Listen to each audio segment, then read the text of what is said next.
प्रदेश अध्यक्ष वीरेंद्र सचदेवा जी से अनुरोध करती हूँ कि विश्व में भारतीय जनता पार्टी के कमल की सुगंध फैलाने वाले हमारे यशस्वी प्रधानमंत्री आदरणीय नरेंद्र मोदी जी को कमल के फूल का प्रतीक देकर स्वागत करें।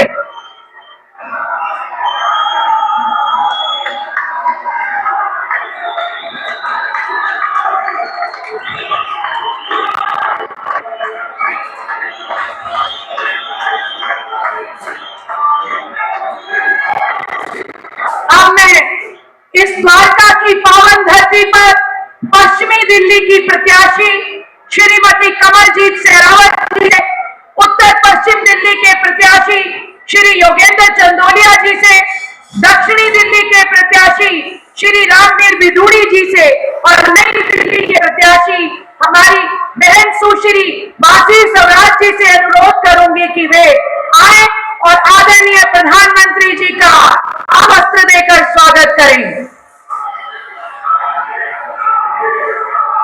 मोदी मोदी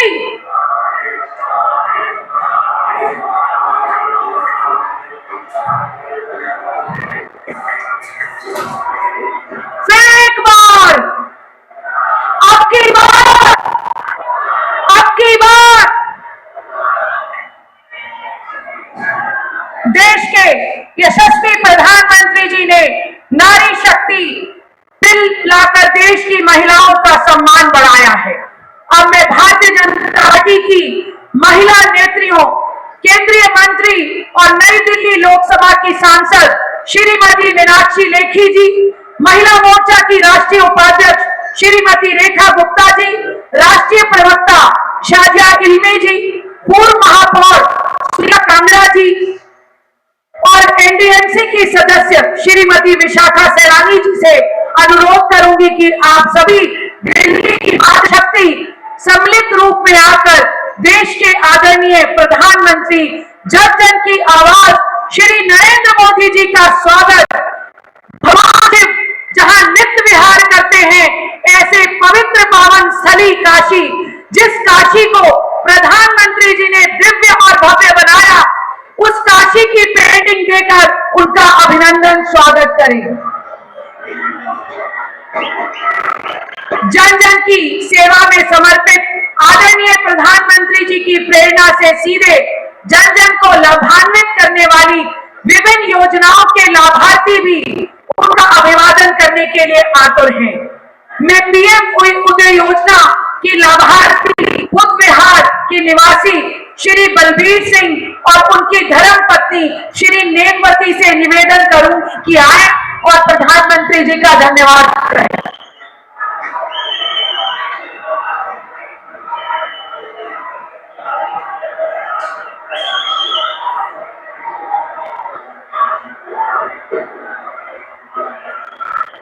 उज्ज्वला की लाभार्थी श्रीमती किरण और श्रीमती विमला, जिन्होंने मुद्रा योजना से लाभ किया, वे भी आए और प्रधानमंत्री जी का धन्यवाद आभार करें। श्रीमती विमला जी को 1 लाख रुपए का लोन मिला और उन्होंने जूते बनाने का काम शुरू किया।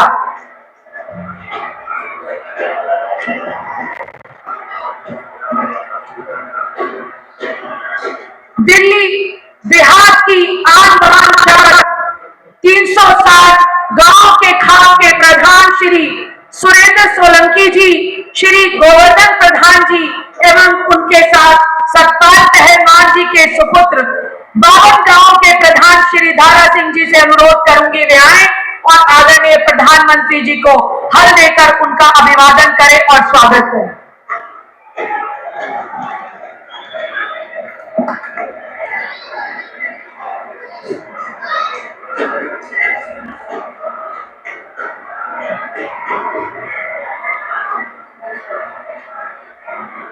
मोदी जी को, मोदी जी को, मोदी जी को।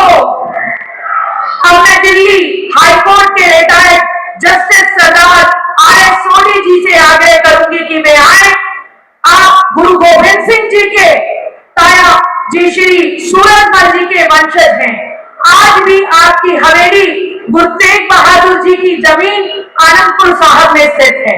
आप देश के आदरणीय प्रधानमंत्री जी का स्वागत, साहिबजादे जिनके बलिदान दिवस को आदरणीय प्रधानमंत्री जी ने वीर बाल दिवस के रूप में घोषणा की, ऐसे वीर साहबजादों की स्मृति चिन्ह भेंट करें।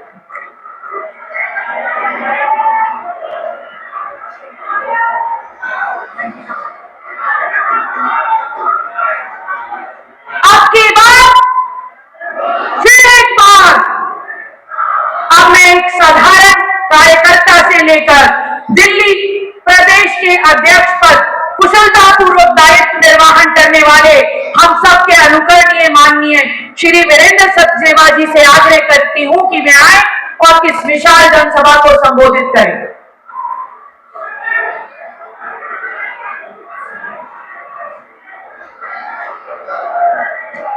दोनों हाथ उठा के बोलिए भारत माता की, भारत माता की, भारत माता की। मंच पर उपस्थित हम सबको प्रेरणा देने वाले आदरणीय प्रधानमंत्री जी, मंच पर उपस्थित सभी मेरे साथीजन और द्वारका की इस धरती पर पधारे दिल्ली के सभी मेरे भाई बहनों को मैं नमस्कार करता हूं। आज दिल्ली की जनता माननीय प्रधानमंत्री जी का अभिवादन करने आई है, तो एक बार जोरदार तालियां बजा के आप उनका अभिवादन कीजिए। जोरदार तालियां बजा के अभिवादन करना है।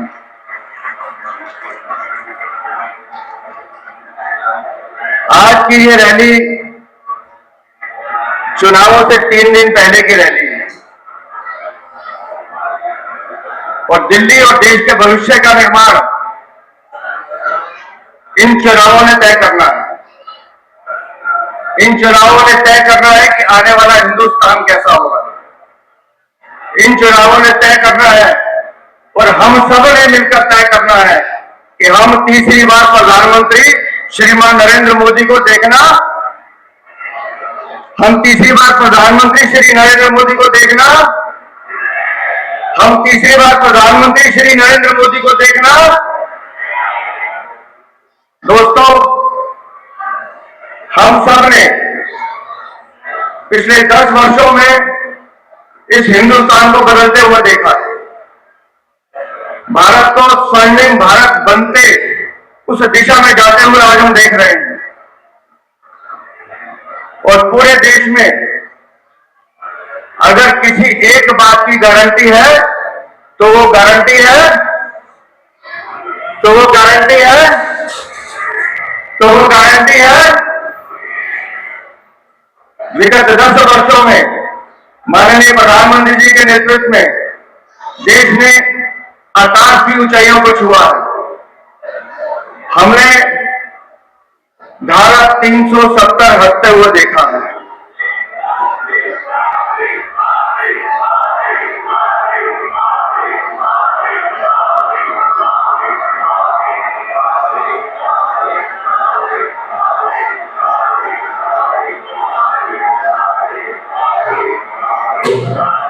हमारी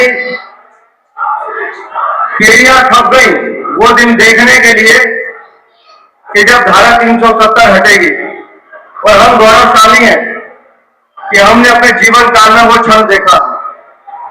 हम सब ने अपनी आंखों से माननीय प्रधानमंत्री जी को प्रभु श्री राम मंदिर की प्राण प्रतिष्ठा करते हुए देखा। बोलिए जय श्री राम, जय जय श्री राम, जय श्री राम। हमने माननीय प्रधानमंत्री जी के नेतृत्व को देश के दुश्मनों को घर में घुस के मारते हुए देखा।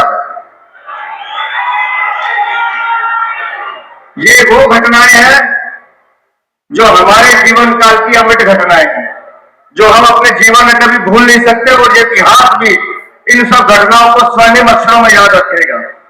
ये बदलते हुए भारत की तस्वीर है जिसका एकमात्र श्रेय अगर किसी को जाता है तो माननीय प्रधानमंत्री जी को जाता है। हमने देखा है बदलते हुए भारत को, हम सब भाग्यशाली हैं जो भारत को देख रहे हैं, और हम इस बात के लिए भी संकल्पित हैं कि आपके नेतृत्व में भारत जब विकसित भारत बनेगा, भारत जब विकास गुरु भारत बनेगा, भारत जब विश्व गुरु बनेगा, वो क्षण भी हम अपनी आंखों से देखने के लिए उत्साहित हैं। हम उस क्षण को देखना चाहते हैं, और उस क्षण को देखने के लिए हम सबने ये संकल्प लिया है कि दिल्ली की 700 सीटों पर कमल भी खिलाएंगे और माननीय मोदी जी को तीसरी बार प्रधानमंत्री भी। दोस्तों, हम आज जिस स्थल पर बैठे हैं ये द्वारका है, और इस द्वारका में माननीय मोदी जी का आना बार बार हुआ। यहां से क्षण कदमों की दूरी पर आपने यशोभूमि का सेंटर देखा है, जो माननीय प्रधानमंत्री जी ने आप लोगों को दिया है, दिल्ली की जनता को दिया है। और इसी तरह से इसी द्वारका में लगभग 1569 करोड़ के आवासीय मकान दिल्ली की जनता को दिए गए हैं, जो प्रधानमंत्री के नेतृत्व में सबको दिए गए हैं। इसी द्वारका में लगभग 550 करोड़ की भारत बंधन योजना पर काम चल रहा है। इसी द्वारका और रोहिणी में खेलों का एक नया ढांचा तैयार किया जा रहा है। हम सब जानते हैं कि माननीय प्रधानमंत्री जी खेल और खिलाड़ियों को हमेशा प्रोत्साहित करने का काम करते हैं, उनको आगे बढ़ाने का काम करते हैं। लेकिन द्वारका वाले तो भाग्यशाली हैं कि द्वारका में सेक्टर 8 में 110 करोड़ की लागत से स्पोर्ट्स कॉम्प्लेक्स बना है। सेक्टर 19 में 85 करोड़ की लागत से स्पोर्ट्स कॉम्प्लेक्स बन रहा है। सेक्टर 23 में 77 करोड़ की लागत से स्पोर्ट्स कॉम्प्लेक्स बन रहा है। सेक्टर 24 में 223 करोड़ की लागत से स्पोर्ट्स कॉम्प्लेक्स बन रहा है। उसी तरह से रोहिणी में 110 करोड़ की लागत से स्पोर्ट्स कॉम्प्लेक्स हो रहा है। और सेक्टर 19-20 में 30,000 लोगों की क्षमता का बैठने वाला एक फुटबॉल स्टेडियम भी माननीय प्रधानमंत्री जी के नेतृत्व में बनने जा रहा है।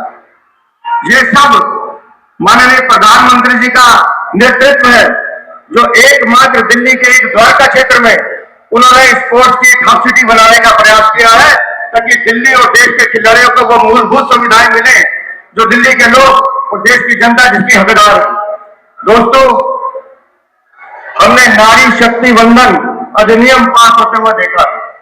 माननीय प्रधानमंत्री जी ने हमेशा मातृशक्ति को बढ़ाने का काम किया है, लेकिन मैं बड़ी विनम्रता के साथ इस मंच से कहना चाहता हूं कि आज दिल्ली में एक ऐसी सरकार भी है जहां दिल्ली के मुखिया अपने घर में बुलाकर महिलाओं का अपमान करते हैं, मारपीट करते हैं, मातृशक्ति को अपमानित करते हैं। ये इसी दिल्ली में हुआ है, आप सबके सामने हुआ है। इसे दिल्ली में इस सरकार को सबक सिखाने की जरूरत है, और उसके लिए जरूरी है माननीय प्रधानमंत्री जी का नेतृत्व। इसलिए मैं आप सबसे हाथ जोड़ के विनती करता हूं, हम सब एकजुट होकर एक मत से, एक मुख से एक ही बात करेंगे कि 25 मई का दिन होगा, 25 मई का दिन होगा, 25 मई का दिन होगा। कमल का बटन दबाना है, मोदी जी को प्रधानमंत्री, कमल का बटन दबाना है, कमल का बटन दबाना है। तो बोलिए भारत माता की, भारत माता की, भारत माता की। धन्यवाद।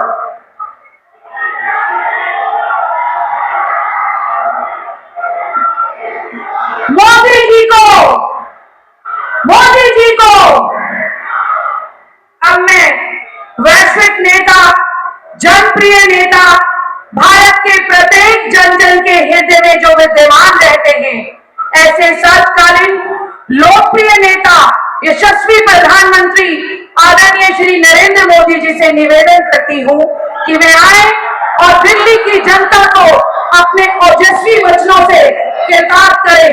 आदरणीय श्री नरेंद्र मोदी जी, मोदी जी को, मोदी जी को।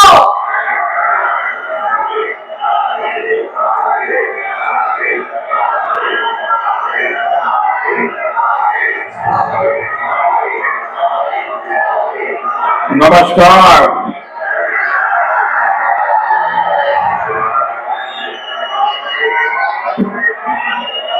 भारत माता की, भारत माता की, भारत माता की। दिल्ली का मूड क्या है, ये देश देख रहा है। अब तक 400 से ज्यादा सीटों का मतदान हो चुका है। 5 चरणों में बीजेपी एनडीए की मजबूत सरकार पक्की कर दी है।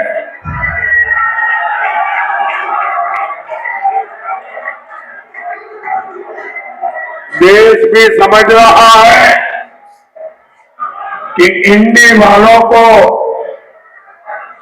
अगर गलती से भी कोई वोट पड़ गया तो वोट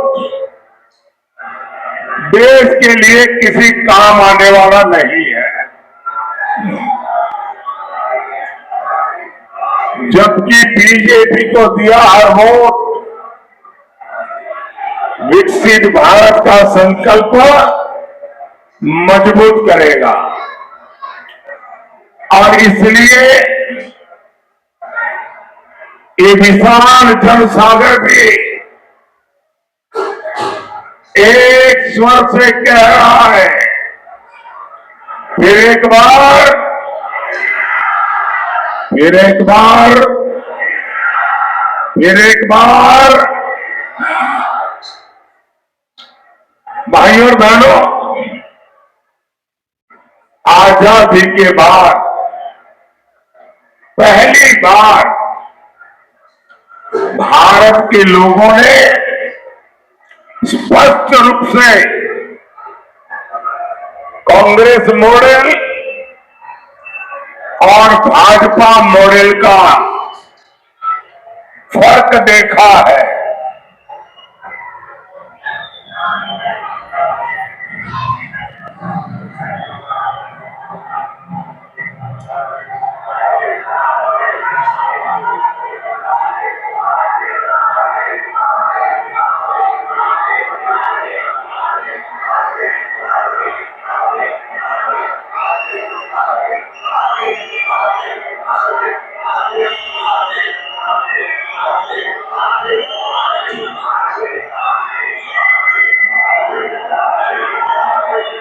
मैं देख रहा हूं कि शायद जगह कम पड़ गई है, इसलिए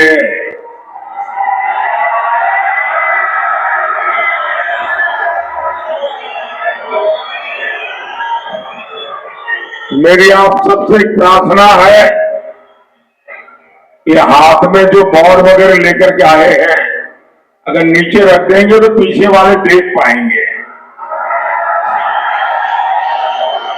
आप मुझे दिखा रहे हैं, मैंने देख लिया, अब नीचे रखेगा तो अच्छा होगा। ये कुछ सुनते हैं क्या वहां वाले?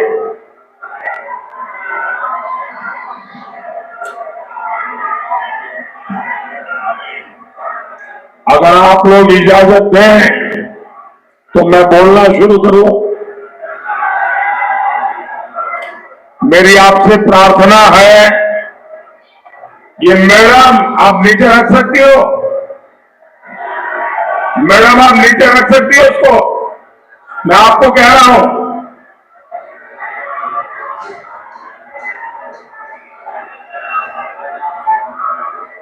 अगर आप लोग इजाजत दें तो मैं अपना बोलना शुरू करूं।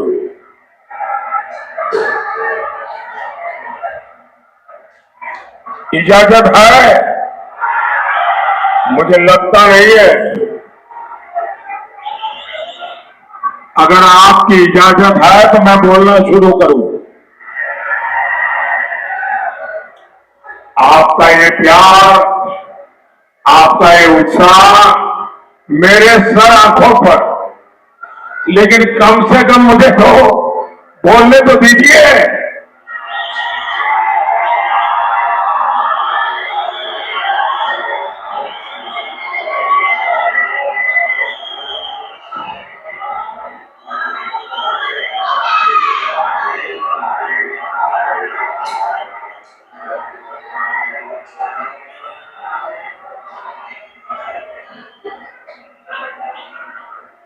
साथियों, देश ने कांग्रेस का मॉडल और बीजेपी का सरकार का मॉडल, दोनों में फर्क साफ है। कांग्रेस और इंडी गठबंधन वालों को न आगे का सोचने की फुर्सत है, न आगे का सोचने की क्षमता है, न ही उनको हमारे संसाधनों का उचित उपयोग करने की आदत है, न ही उनको अपनी गति तेज करने की, रफ्तार तेज करने की क्षमता है। इन लोगों ने 60 साल तक भारत के सामर्थ्य के साथ अन्याय किया है, और मैं कहूंगा इन लोगों ने आपराधिक कृत्य किया है। 140 करोड़ का इतना बड़ा देश भारत को जो स्पीड चाहिए, भारत को जो स्केल चाहिए, वह एकमात्र भारतीय जनता पार्टी की सरकार ही दे सकती है। अगर आप में रुचि हो तो मैं आज दिल्ली की जनता के माध्यम से देश के सामने ठोस आंकड़े प्रस्तुत करना चाहता हूं। आप भी अगर उसको नोट कर लेंगे, याद करेंगे और किसी से भी चर्चा करेंगे तो उसको भी अजब लगेगा कि इतना बड़ा देश के साथ अन्याय किया इन लोगों ने। मैं एक के बाद एक आज आपको बताना चाहता हूं।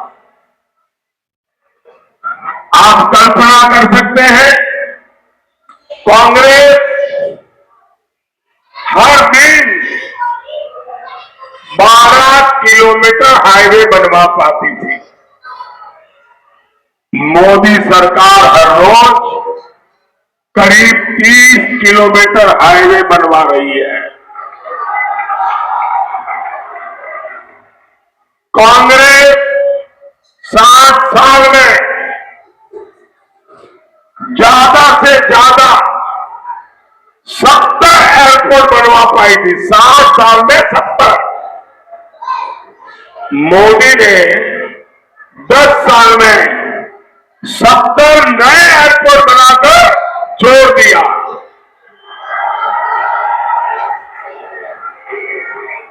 साठ साल में कांग्रेस 380 मेडिकल कॉलेज बनवा पाई। मोदी ने सिर्फ 10 साल में 350 से ज्यादा नए मेडिकल कॉलेज बनवा दिए। कांग्रेस के समय 7 एम्स से आज 22 से अधिक एम्स है। कांग्रेस के राज में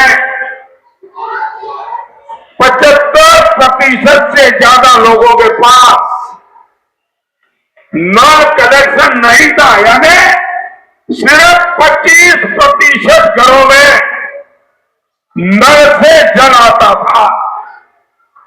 आज 75% लोगों के घर में नल से जल आ रहा है।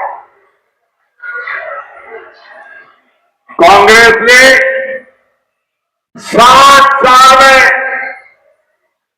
14 करोड़ से भी कम गैस कनेक्शन दिए थे। मोदी ने अपने 10 साल में 18 करोड़ से ज्यादा नए गैस कनेक्शन दिए हैं।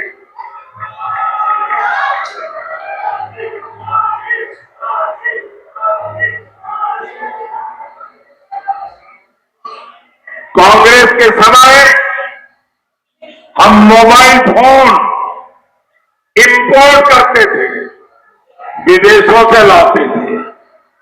आज हम दुनिया के दूसरे सबसे बड़े मोबाइल एक्सपोर्टर बन गए हैं। कांग्रेस के समय बड़ी मुश्किल से कुछ 100 स्टार्टअप थे, आज करीब 1.25 लाख स्टार्टअप है। कांग्रेस ने भारत की डिफेंस इंडस्ट्री को बर्बाद किया। आज हम 1 लाख करोड़ रुपए से ज्यादा का डिफेंस प्रोडक्शन कर रहे हैं। कांग्रेस ने बैंकों को बर्बाद किया। आज देश के बैंक 3 लाख करोड़ रुपया का प्रॉफिट कर रही है। कांग्रेस के राज में उनके एक प्रधानमंत्री ने कहा था कि दिल्ली से 100 पैसा भेजते हैं तो गांव में जाते जाते 15 पैसा पहुंचता है। 85 पैसा वो कौन सा पंजा था बीच में लूट लेता था। आज दिल्ली से 1 रुपया निकलता है तो पूरे का पूरा 1 रुपया 100 पैसे लाभार्थी के बैंक के खाते में जमा होते हैं। साथियों, मोदी ने 10 साल में डायरेक्ट बेनिफिट ट्रांसफर के द्वारा लाभार्थियों के खाते में सीधे पैसे भेजे हैं और वो अमाउंट है 36 लाख रुपए।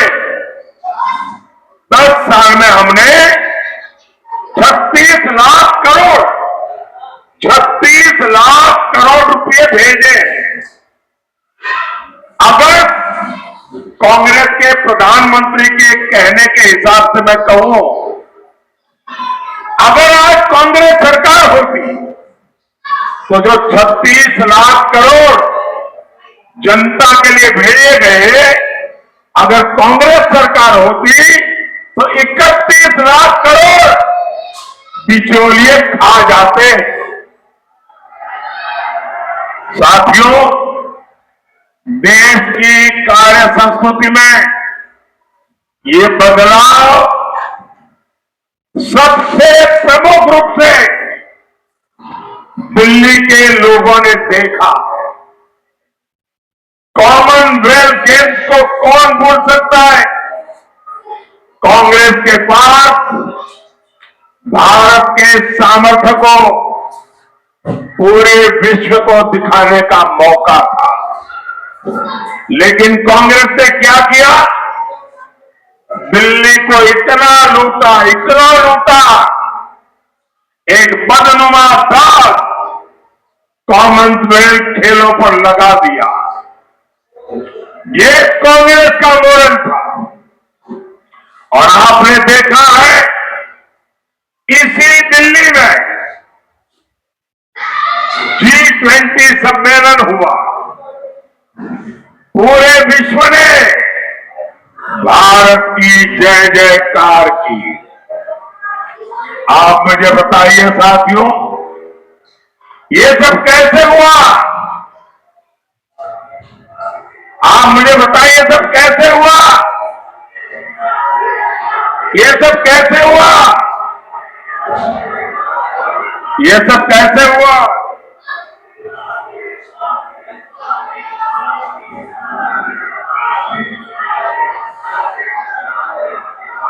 साथियों, ये सब इसलिए हुआ क्योंकि भाजपा का विकास मॉडल नेशन फर्स्ट के लिए कमिटेड है। हमारे लिए राष्ट्र प्रथम, ये हमारा जीवन मंत्र है। दूसरी ओर कांग्रेस और इंडी गठबंधन है, इनका एकमात्र एजेंडा है फैमिली फर्स्ट। मैं देशवासियों को कहना चाहता हूं, मैं दिल्ली वालों को कहना चाहता हूं, आपको राजनीति की सारी जानकारियां हो या न हो तो भी, आपको देश की प्रगति की जानकारियां हो या न हो तो भी, आपको कांग्रेस के कारनामों का पता हो या न हो तो भी, आपको भाजपा की सिद्धियों का पता हो या न हो तो भी, दो शब्द से हम निर्णय कर सकते हैं कि सरकार किसकी बननी चाहिए। हमारा है नेशन फर्स्ट, उनका है फैमिली फर्स्ट। निर्णय देश करे नेशन फर्स्ट चाहिए कि उनका फैमिली फर्स्ट चाहिए।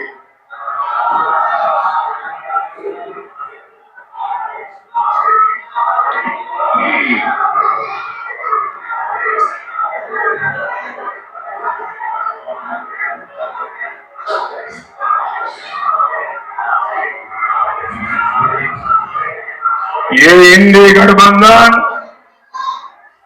आज देश में फैली हर बुराई का प्रतीक है। इंडी गठबंधन के जितने लोग हैं, इनमें तीन चीजें समान है।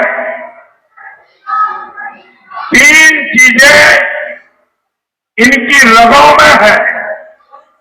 एक है, ये इंडी गठबंधन के सारे लोग गौर सांप्रदायिक है। दूसरा, ये गौर जातिवादी है। तीसरा, ये गौर परिवारवादी है। इन तीनों में दिखाई देगा। भाइयों और बहनों, इनकी सांप्रदायिकता की साक्षात गवाह हमारी दिल्ली रही है। आज मैं जो लोग, जरा ये मीडिया वाले भी कान खोल के सुन लो,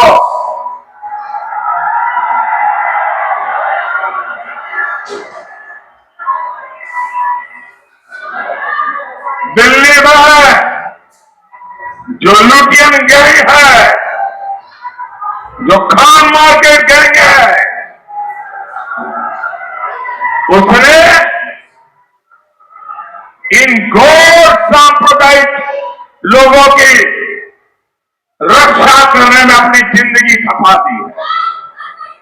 उनके पापों को देश की जनता से छुपाने का पाप किया है। और मैं इस चुनाव में एक लड़ाई लेकर के निकला हूं। जिन लोगों ने भारत के संविधान के साथ धोखा किया है, जिन्होंने भारत की बिन सांप्रदायिकता की भावना के साथ धोखा किया है, अब समय आ गया है ऐसे गौर सांप्रदायिक लोगों को देश पहचाने, मेरे मुसलमान भाई भी पहचाने। मैं बताना चाहता हूं,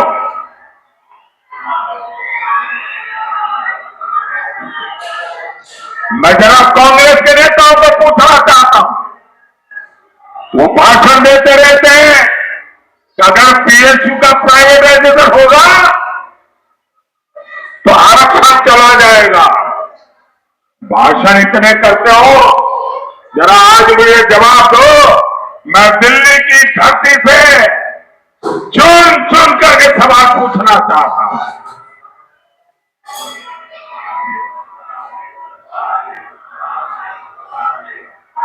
इसी दिल्ली में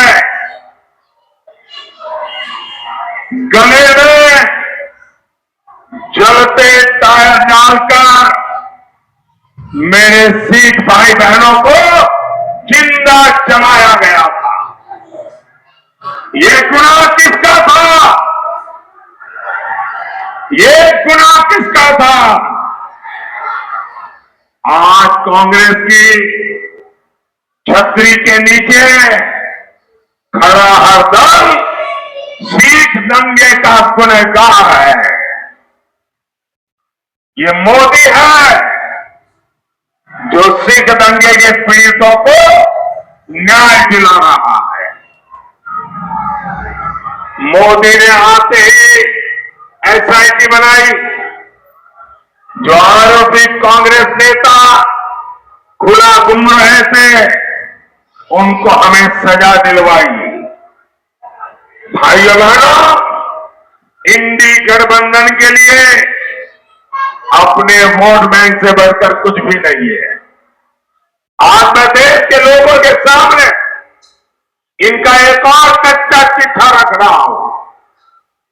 कांग्रेस ने हायर एजुकेशन में कैसे एससी, एसटी, ओबीसी, हमारे दलित, हमारे आदिवासी, हमारे पिछड़े, उनका हक छीना। देशवासी जरा सुनो, ये अपने आप को बिन सांप्रदायिक कहने वालों ने दलित भाइयों के साथ, आदिवासियों के साथ, पिछड़ों के साथ कैसा घोर अन्याय किया है।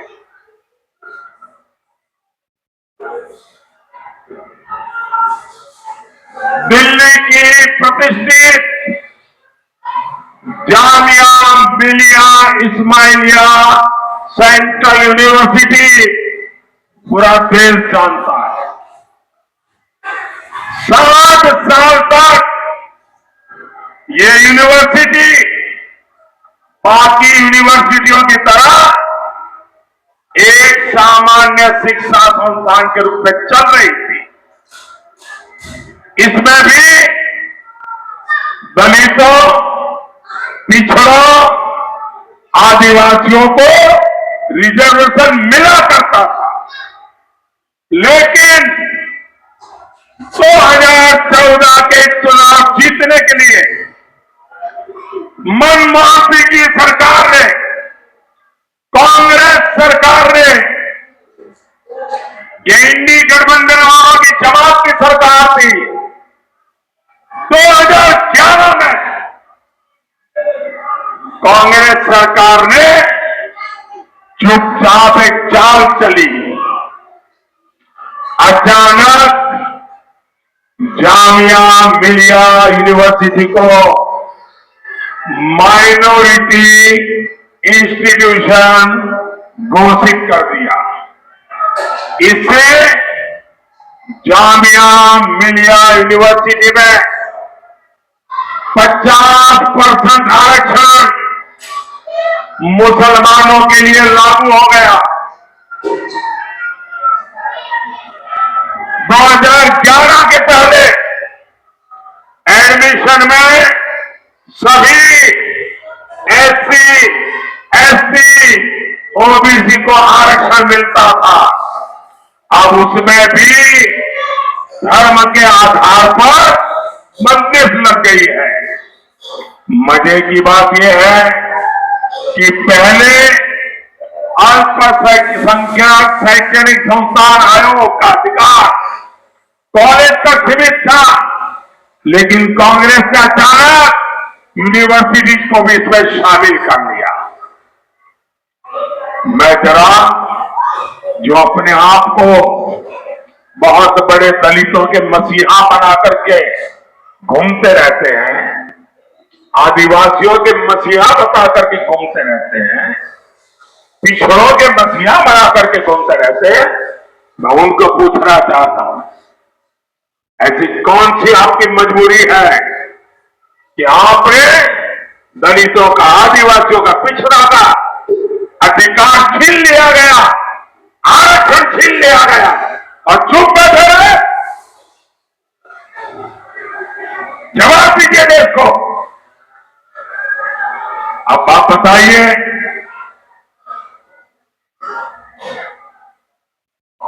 करीब 15 साल हो गए, सैकड़ों एडमिशन हुए, सैकड़ों भर्तियां हुई, लेकिन सभी SC, ST, OBC को उनका हक नहीं मिल पा रहा।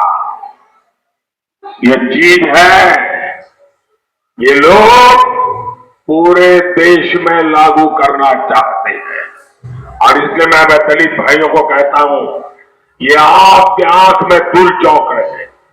मैं आदिवासियों को कहना चाहता हूं, ये आपके आंख में धूल चौंक रहे हैं।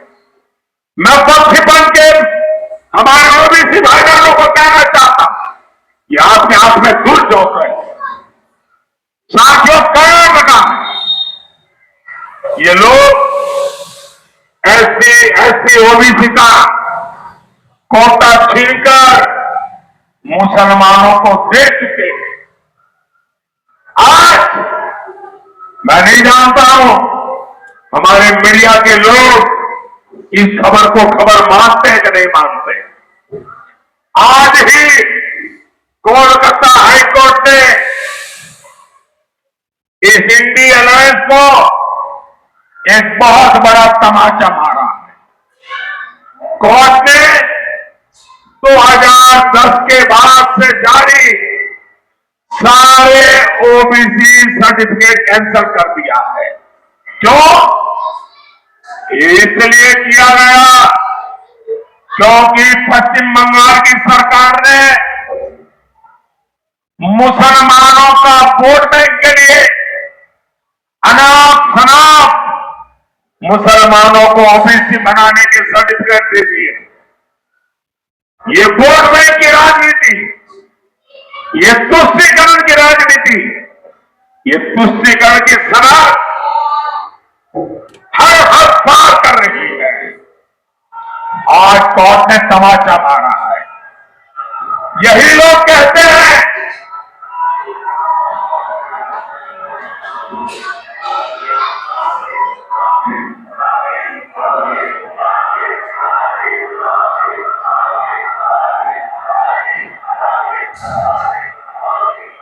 साथियों, एक खान मार्केट गैंग ये पार्टी की भागीदार है।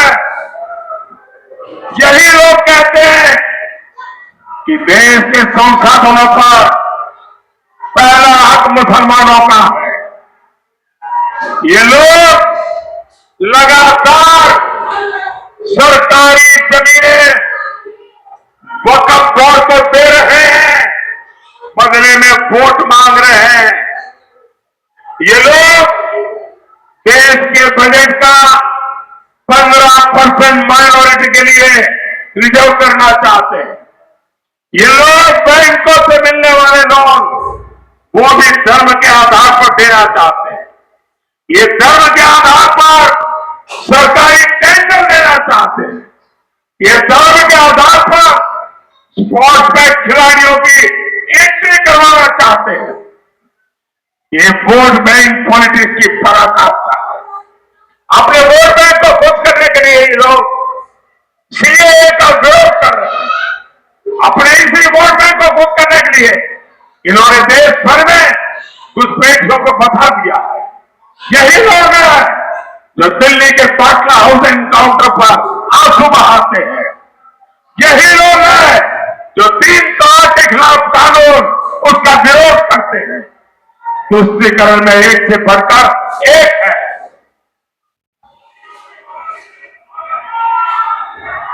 और इसी के लिए इन्होंने एक साथ आकर इंडी गठबंधन बनाया है। और साथियों, अब ये खान मार्केट गैंग के पास एक ही रास्ता बचा है।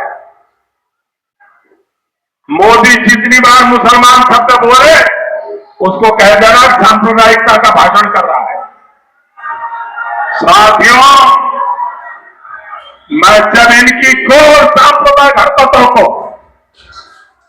हकीकतों के द्वारा, तथ्यों के द्वारा एक्सपोज कर रहा हूं तो इनका पूरा इकोसिस्टम चिल्लाता है कि मोदी हिंदू मुसलमान कर रहा है। भाइयों बहनों, मुझे चिंता इस देश की है। आप आजादी के पहले के दिन देखिए, कांग्रेस पार्टी ने एक के बाद एक ऐसी ही हरकतें शुरू की थी जिसका परिणाम हुआ देश के टुकड़े हो गए, धर्म के आधार पर हो गए।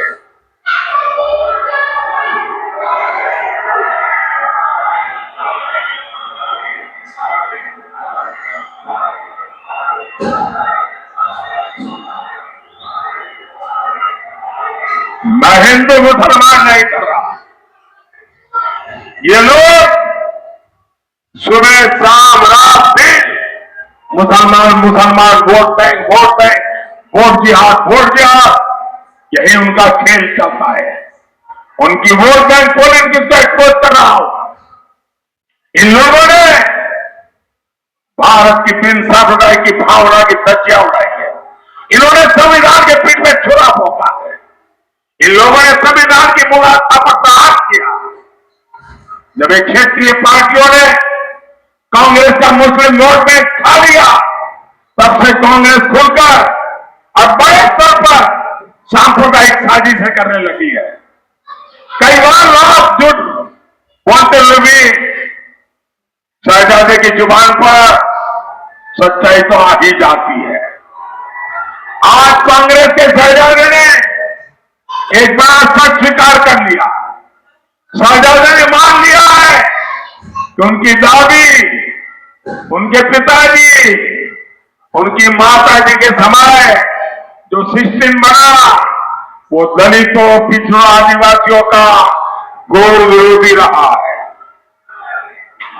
कांग्रेस के इसी सिस्टम ने एससी, एसटी, ओबीसी की कितनी ही पीढ़ियों को तबाह किया। आज शहजादे ने खुद ये बात मान ली है। भाई और बहनों, ये इंडी गठबंधन वाले घोर भ्रष्टाचारी भी हैं। ये वो लोग हैं जिनके पास से नोटों के पहाड़ निकल रहे हैं। ये लोग लड़के हाथ पकड़े जा रहे हैं। झारखंड हो, पश्चिम बंगाल हो, सब जगह इनका भ्रष्टाचार खुलकर सामने आ रहा है। यहां दिल्ली में तो हम कट्टर भ्रष्टाचारियों का खेल देख रहे हैं।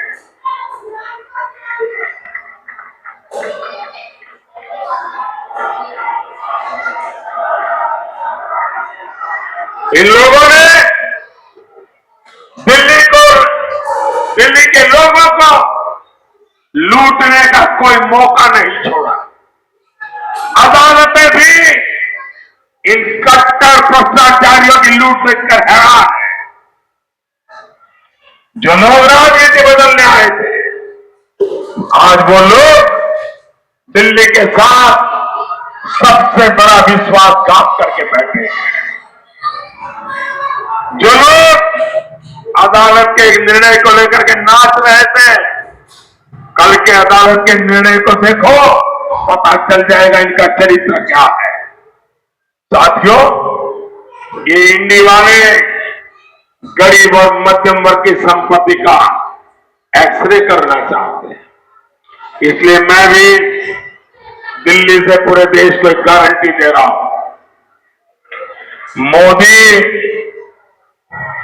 पिछले 10 साल मैंने जो किया है उससे भी ज्यादा ताकत से, बिना डरे हुए बिना थके हुए, बिना दबाव में आए 10 साल में जो किया है उससे ज्यादा, और मैं छुपाता नहीं हूं, इन भ्रष्टाचारियों की संपत्ति का एक्सरे अब मोदी करेगा।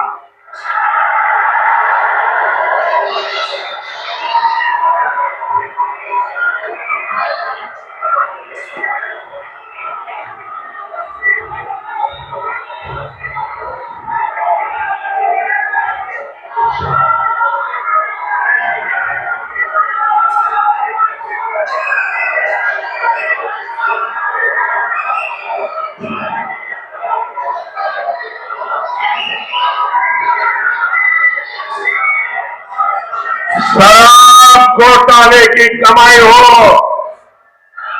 या फिर नेशनल हेराल्ड घोटाला हो, भ्रष्टाचारियों से पाई पाई वसूली जाएगी।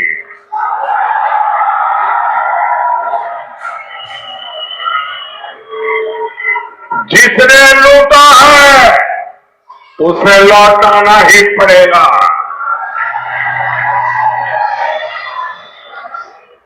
और जो लूटा हुआ मैं इन दिनों लाखों करोड़ की पैसे मिल रहे हैं, हैरान हो जाए, 2200 करोड़ रुपया पकड़ा गया है। अकेले चुनाव डिक्लेयर होने के बाद 9000 करोड़ रुपया पकड़ा गया।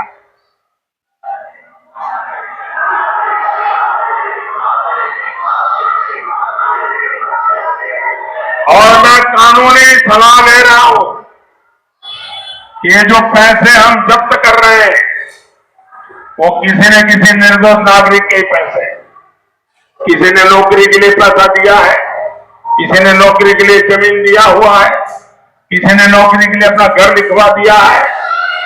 कि जिसके अभी ट्रेन मिलेगा, मैं देशवासियों को वादा करता हूं, अगर मुझे पक्का ट्रेन मिल जाएगा, हाँ ये पैसा उसी का उसके पास गया है, तो मैं ये पैसा उसको लौटाऊंगा।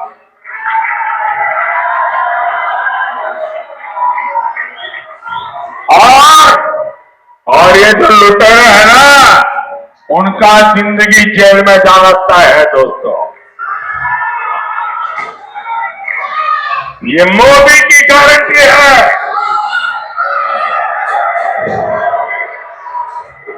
भाइयों और बहनों, दिल्ली में भारत सरकार कनेक्टिविटी के इंफ्रास्ट्रक्चर पर लाखों करोड़ रुपए खर्च कर रही है। ये जो शानदार एक्सप्रेस वे हम बना रहे हैं, ये सिर्फ ईज ऑफ ट्रैवल को आसानी बना रहे, इतना नहीं है, इससे कूड़े के पहाड़ों को कम करने में भी मदद मिल रही है। आपको जानकर के खुशी होगी, दिल्ली मुंबई एक्सप्रेस वे में ओखला और गाजीपुर का ये जो कूड़े कचरे के ढेर है ना, 1.5 लाख मैट्रिक टन कचरा हमने प्रोसेस करके उसको रोड बनाने के काम में लगा दिया। साथियों, 10 वर्षों में दिल्ली में नया संसद भवन बना है, नेशनल वॉर मेमोरियल बना है, नेशनल पुलिस मेमोरियल बना है, भव्य और आधुनिक प्रधानमंत्री संग्रहालय बना है, भारत मंडपम बना है, या द्वारिका में यशोभूमि जैसा शानदार कन्वेंशन सेंटर बना है। ऐसे इंफ्रास्ट्रक्चर से दिल्ली मीटिंग, इवेंट, एक्सपो, ऐसे टूरिज्म का हब बनती जा रही है। ये आने वाले समय में रोजगार का बहुत बड़ा माध्यम बनने जा रहा है। साथियों, दिल्ली में इंफ्रास्ट्रक्चर के साथ ही दिल्ली के लोगों की सहूलियत पर भी मोदी का उतना ही ध्यान है। हर परिवार जो मुफ्त राशन की योजना से जुड़ा है, उसके हर साल 12,000 रुपये बच रहे हैं। सस्ते सिलेंडर की योजना से प्रति सिलेंडर आपका 300 रुपया से ज्यादा बच रहा है। मोदी सरकार का प्रयास ज्यादा से ज्यादा घरों तक पाइप से रसोई गैस की सप्लाई काफी है। बीते 10 साल में 15 लाख नए घरों तक पीएनजी गैस पहुंचानी शुरू हुई है। 80% तक सस्ती दवाएं देने वाला जन औषधि केंद्रों के कारण भी हजारों रुपये हर महीने बच रहे हैं। स्टेंट और नी प्लांट की कीमत को कंट्रोल करना हो, मुफ्त डायलिसिस की सुविधा हो, इससे भी गरीब और मध्यम वर्ग के करोड़ों रुपए बचे। अब तो मोदी पीएम सूर्यघर मुफ्त बिजली योजना लेकर आया है और इससे बिजली बिल, आपका बिजली बिल 0 होगा, 0। और आपकी जो अतिरिक्त बिजली होगी वो बिजली सरकार खरीदेगी। जो लोग इस योजना से जुड़ चुके हैं उनकी हर महीने सरकार को बिजली बेचकर 2,500 से 3,000 रुपये की कमाई होनी जा लगी। साथ दिल्ली देश का दिल है, इन्हें दमदार भारत के लिए दमदार सरकार और दमदार पीएम, ये दिल्ली का दायित्व है। 25 मई को भारी मतदान करना है। मतदान ज्यादा से ज्यादा करवाएंगे, मतदान के सारे रिकॉर्ड तोड़ेंगे, हर पोलिंग बूथ को जीतेंगे। तो 25 मई को वेस्ट दिल्ली से मैं कमलजीत सहरावत, आगे आइए जरा, साउथ दिल्ली से रामवीर सिंह बिदुई जी, नॉर्थ वेस्ट दिल्ली से योगेंद्र चंदोलिया जी, आज उनका जन्मदिन है, आइए ताली बजाओ उनको जन्मदिन की बधाई दीजिए। और नई दिल्ली से बेटी बांसुरी स्वराज जी, इन सभी को दिल खोलकर वोट देना है। आपका एक एक वोट सीधा मोदी को मिलेगा। मेरे साथ बोलिए भारत माता की, भारत माता की, भारत माता की। बहुत बहुत धन्यवाद।